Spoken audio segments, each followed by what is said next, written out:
Number 11, class contract. Class contract, what does that mean? Yeah, make a class contract. First day of school, second day, first week of school.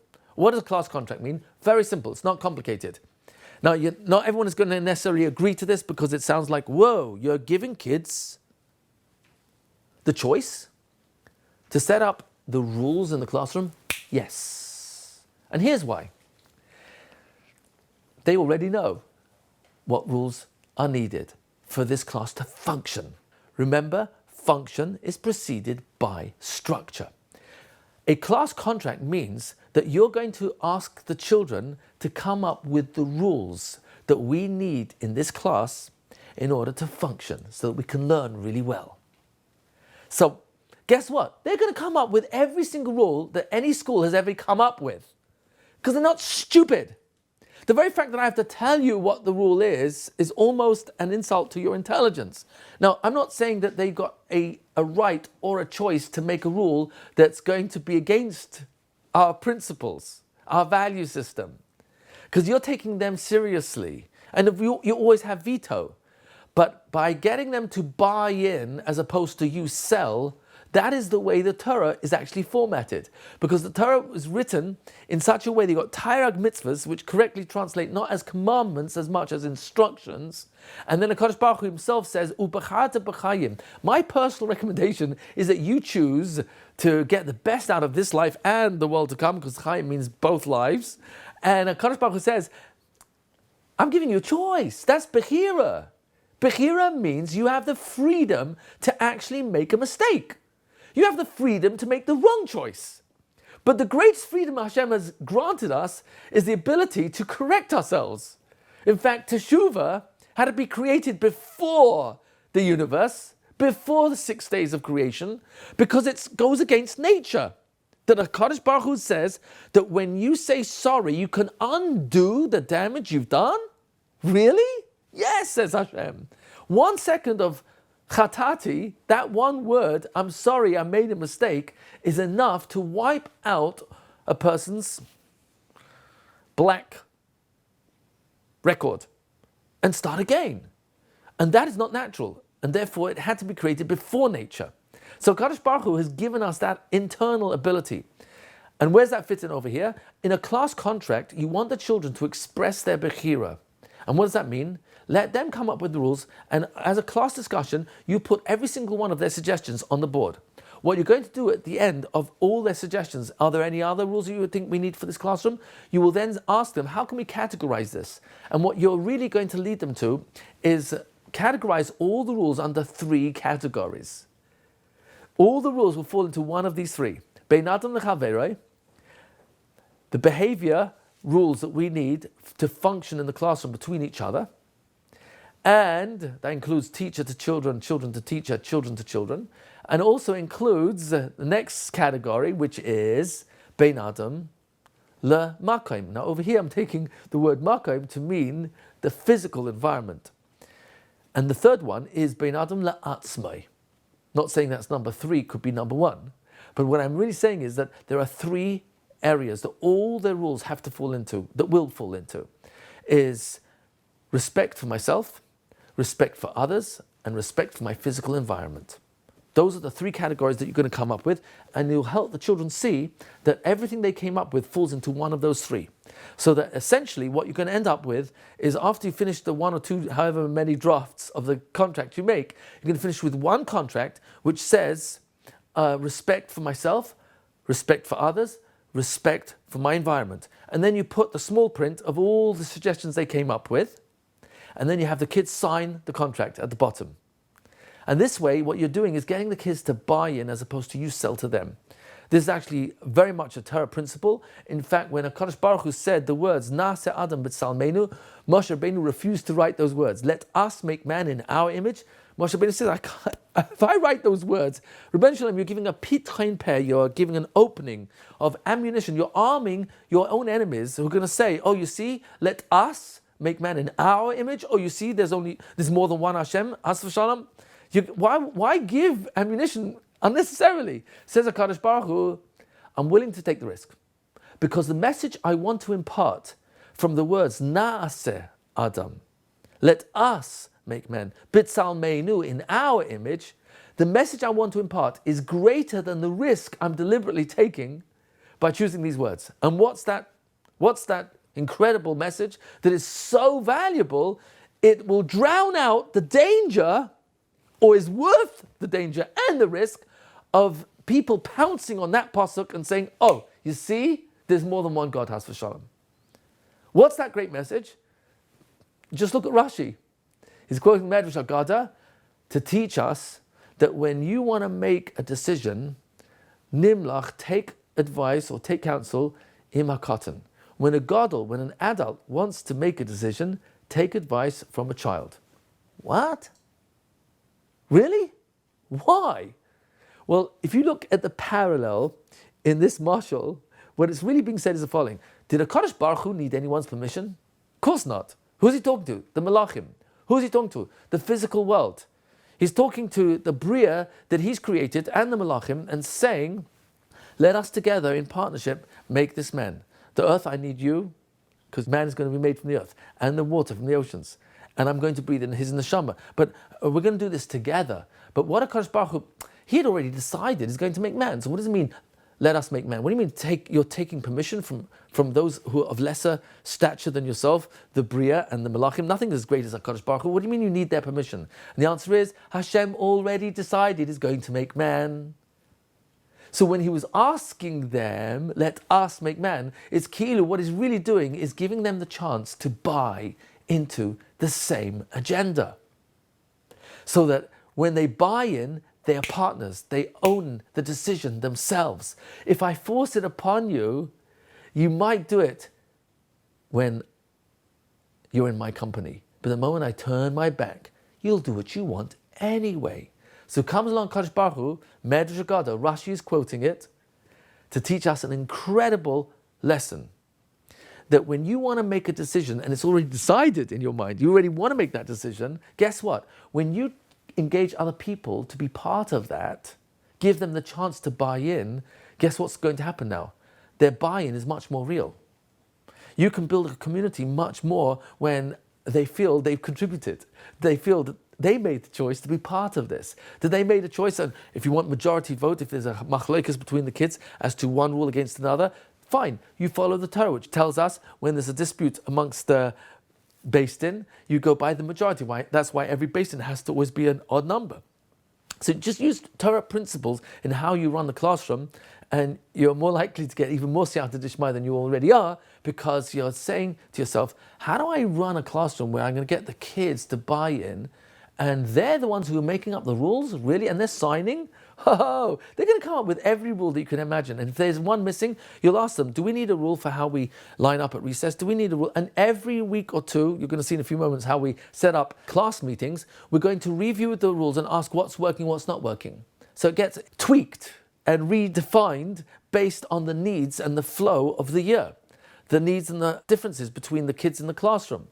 We might need to make a takana, we might need to make a very important rule that's a loy plug, that's a blanket rule, because of a certain behavior that's taking place in the classroom. No one's allowed to do X, Y, or Z. And you might have to make that as a very severe rule, but it will be with the cooperation of the classroom. So these are examples of what you want in order to have a contract where the children themselves are making up the rules and signing them. So now you want the kids to come up with consequences for violation of their own rules. And when they come up with consequences, guess what? The buy-in is much greater than if you're coming up with the consequences. They'll come up with good consequences, and if they don't, guide them. Guide them with suggestions. What might be some examples where children will create their own rules for you to add to this contract? Finally, we'll break it down into 3 areas: respect for the teacher, respect for each other, respect for the physical environment. But what are examples that would fit into those categories? So if the children are not coming up with all the rules that you want them to come up with, you can guide them with a question. Remember, always put things in question format as much as possible so they are buying as opposed to you selling. Remember, Bechira, being engaged. So an example would be, children, do you think we should have a rule that there's no shouting in the room, or you think shouting should be permitted? Do you think running in the room is permitted, or only use our walking feet? So, and then you say, and they'll say, yes, okay, good. Should we put that on the board? Put it on the board. Only use walking feet, no shouting. Especially in an Darko classroom where you might have a few desks in different configurations, might be workstation type situations where 2 or 3 desks are put together as a work area for 3, 4 children. And then there's another one somewhere else in the classroom. There might be a library area, another corner, which has what we're going to call it, the thinking chair and teshuva chair. We're going to introduce that soon.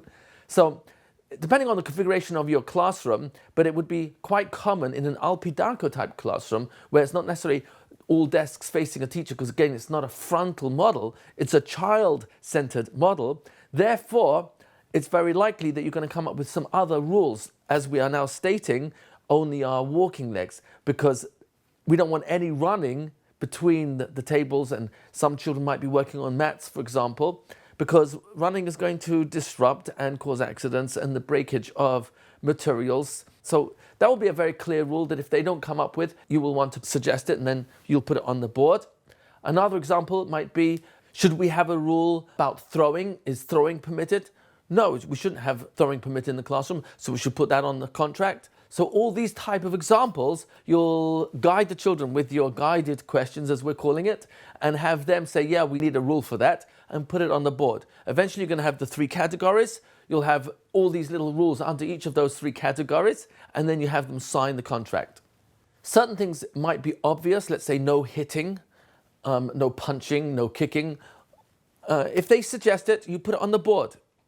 No killing. If they suggest it, you can put it on the board. But there's at a certain point it becomes obvious, like no terrorism, no bombs going off. That's not a joke, but no weapons in the classroom. Whatever they're going to come up with within the, shall we call it, the realm of reasonable expectations of the range of things that could go wrong in the classroom. So you'll put that on the board. If they're just going to be silly about it, you can talk to them with a very firm voice and face that I'm taking you seriously. I'm expecting you to take this seriously too. I'm treating you as adults. You don't have to say more than that. Just keep going with the contract. Okay, so come up with a contract where you're going to tell them your obligations to them. Yes, I have obligations to you. Am I responsible for your safety? Yes or no? Absolutely. What does safety mean? Your physical safety, but are there other types of safety? Yes. And here you really go to town. I am responsible for your emotional safety. That means one of the rules, and you put it down on your contract, that the teacher's obligation to the children is, I will never knowingly embarrass you. I will never knowingly make you wrong. If you give me a wrong answer, I will ask you for your explanation, but I won't tell you your wrong answer, because by doing so, I'm shutting down your mind. We're going to talk about this in much more detail. Building block number 9 in how to teach midas by role modeling. But the main point here right now is that you want to set yourself up. If you trust yourself that you're up to it, you want to show the children that I am going to hold myself to the following, and help them tell you what they think are your responsibilities then. But they're probably not going to come up with this. I'm not allowed to embarrass you. I'm not allowed to hurt your feelings. I'm not allowed to say lashon hara. I'm not allowed to take sides. These are all responsibilities I have as a teacher. But possibly most importantly, I will not make you wrong. If you give me a wrong answer, I might ask you for your explanation. Here's a rule I did establish when I taught the younger grades, is that in my classroom, there are 3 ways to answer a question. 2 of them I permit, 1 I do not permit, and I'm very strict about. Number 1, how to answer a question. If you put your hand up because you know and are sure of the answer, please put your hand up. If you are not sure of the answer, but you've got a reason, any reason, for why you believe this is the correct answer, please put your hand up. If you don't know and have no reason for an answer, but you're guessing, don't put your hand up. What's wrong with guessing? What's potentially negative about guessing? I'll put the question slightly differently. What could guessing be a substitute for? Oh, thinking. You do not want kids guessing their way through. Don't encourage that. I guess this is the right person to marry. I guess this is financially responsible. I guess this is the right career choice. I guess this is how to raise children. What do you mean guess? I don't encourage guessing. You want children to grow up with clarity, certainty. And when they're not certain, you want them to have the resource of who to ask, who's an expert. Asay lecha Rav, speak to your parents. But to guess, that's a substitute for thinking. That's a no-no. Very few no-nos in my classroom. That's a biggie. No guessing. Because you want the children to not even go there, not even to see it as an option. So that forces their mind to think. Oh, don't get rusty by guessing. Multiple choice, not a good idea. It elevates the scores artificially. Don't go there. Give the children the choice to either know the answer or give an answer that's wrong, but you've got a reason behind it. I'll celebrate that. And if you're really smart, you'll celebrate the wrong answer, which has a reason behind it, way more than just the right answer. I'll say it again. You'll celebrate the wrong answer, which has some sort of process behind it, some reasoning. Celebrate the wrong answer more than the right answer. Why? Because how do we learn in life? Because we always make the right decisions? Or do we actually make better decisions because we made the wrong decision and now we learn from the mistake we made and we make a better decision next time round? So in a funny way, our mistakes are not only not our enemies, not only are our mistakes something not to fear, they are actually to be celebrated in the sense that now I'm going to have greater clarity. So in Alpi Darko, we want to encourage children, in Montessori they do this big time, but you want to encourage children to not be afraid of being wrong, not to be afraid of mistakes. And for that, I, as your teacher, am responsible for the safety of your emotions, that you shouldn't feel unsafe to be wrong. I want you to put your hand up even when you get the wrong answer, because I want you to go through that amazing accomplishment of putting your hand up. Because you know what you just did by putting your hand up? You took a risk of being wrong. You took a risk of what the outside world might call a failure because you got the wrong answer. No. We're not afraid of wrong. We're not afraid of falling. We're not afraid of mistakes, because mistakes are usually the best teachers for us growing, moving forward. Made a mistake with this marriage? That's not a failure. That's an opportunity to teach me clarity about how to be a better wife or husband next time round. The mistakes, inverted commas, I made with this first kid, hey, it's not a failure, because that can teach me to be more sensitive with the same kid and certainly more sensitive with my other kids. Oh, so in a certain way, the mistakes become the reason why we become better.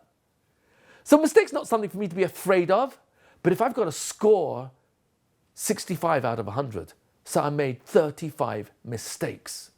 I'm not a score. I'm not a grade. I'm not a report card. I'm not who you describe in writing. I'm so much more than that. Celebrate the mistakes, because when children are unafraid to take the risk and demonstrate courage by thinking and giving an answer, even when it's the wrong answer, hey, but they're courageous and willing to try. You need that, so they'll try again. But if I say, Moshe, wrong answer, guess what's going to happen now? Is he more or less likely to put his hand up next time? He's less likely because he's not sure if he's going to give you the answer that you're looking for or it's the right answer. And if it's not the right answer, he doesn't want to be a failure again. And so he's more likely to not even think of an answer because he doesn't want to fail. He doesn't want to make a mistake. What's with these mistakes? A korban chatos, Asham Talui, Teshuvah, Yom Kippur. What, Rebbeinu Shalom didn't know what he was talking about when he gave us mitzvahs, which are completely designed to respond to mistakes, whether they are intentional or unintentional. The Rebbeinu Shalom gives us ways to start again and move on. Get a kapara from this particular korban, an atonement from this offering, and start again, move forward. The mistake is history. An Aveira comes from three-letter root, Ava. It happened already. It's gone. History. Done. Move forward. You don't have to be a Breslov Chassid to believe that Chazal put in the language of Aveira, Lashon Avar, which means happened, history. And that's how we're supposed to look at our Aveiras. Buried, gone, finished. That's not who I am anymore. Move forward, start again, start again, start again. How many times? As many times as it takes.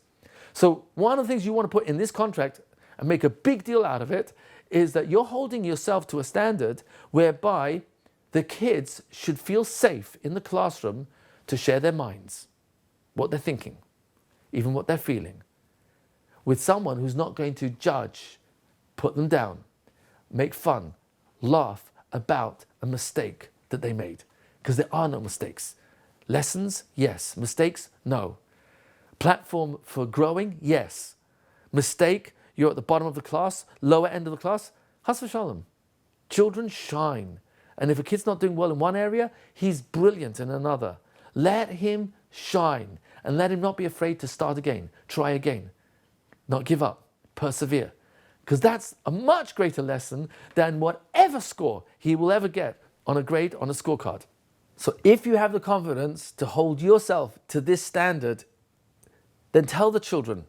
If they didn't come up with it themselves, ask them, am I allowed to scream at you? No. Okay, shall I write that down as a rule that I have to keep? Am I ever allowed to make you feel stupid, put you down, insult you? No. Shall I put that as a rule, hold myself to that standard? What's going to happen is you are helping the children create in their minds, my Rebbe is holding himself to this rule and this standard. Will they respect you less or more? Of course they're going to respect you more. And if you do keep that, because you got buy-in, because you're helping them come up with these yourself, you're forcing yourself to a higher standard by actually spelling out, I'm here to protect your physical safety and your emotional safety. In the words of Chazal, if you're up to it, tell them, Chazal, hold me to this. So Mishnah in Pirkei Avos, Perek Daled, Mishnah Yud Beis. Covered Talmidecha, Chaviv Alecha Kishalach. The covered, the respect, admiration, appreciation, the honor that you should have for your own student should be equal that of your own. Yes, that's what Chazal expect from us as teachers. This is my obligation to you. Yeah, you have rules that you have to keep. I have rules that I have to keep. I'll never embarrass you, make you feel stupid, never insult you, never call you names. And what happens if or slash when I do break my rule, shout, scream, call a name, or hurt the kids' feelings by making them feel stupid? What should I do? Well, the kids might have covered enough not to point to where it says on my contract that I signed, but if I have the inner strength to do the right thing, which is what? Say one word, sorry, and mean it. Chatati. Children are incredible at being able to bounce back into a relationship. Adults, when we hurt each other, even when they say sorry to me, it takes a long time for me to forget what they did against me. Children will bounce back like that. But how many chances will I have to do that? Because if I do it too often, my sorry will lose its meaning and the kids will realize this person is a phony, hypocrite, or at the very least he's struggling, but really is a balkas, as v'shalom, is a kaptan, which if they'll get to it in Pirkei Avos, Be'ezrat Hashem, they should, they'll learn in Perek Beis, Mishnah Hey, I believe, Ein a kaptan melamed, that if someone easily gets upset, frustrated, angry, Ein ha kaptan melamed, he will not be able to communicate with his child. He's not going to be able to successfully teach because this kid doesn't want to learn from someone that gets angry at me. You know what? I'll hate this teacher so much that whatever comes out of their mouth, no matter how good it is, I'm not interested.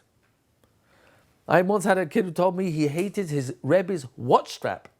I said, why would that bother you? He said, you don't understand. Once I really hated that Rebbe, there was nothing he could wear that I could agree to. So even his watch strap bothered me. It's amazing. Really? So I have an obligation on many scores to connect with you. We're going to talk about that much more in building block number 9. Check it out over there. It's all about this. We'll see it a little bit also in the Hashkafa series that are already available to you.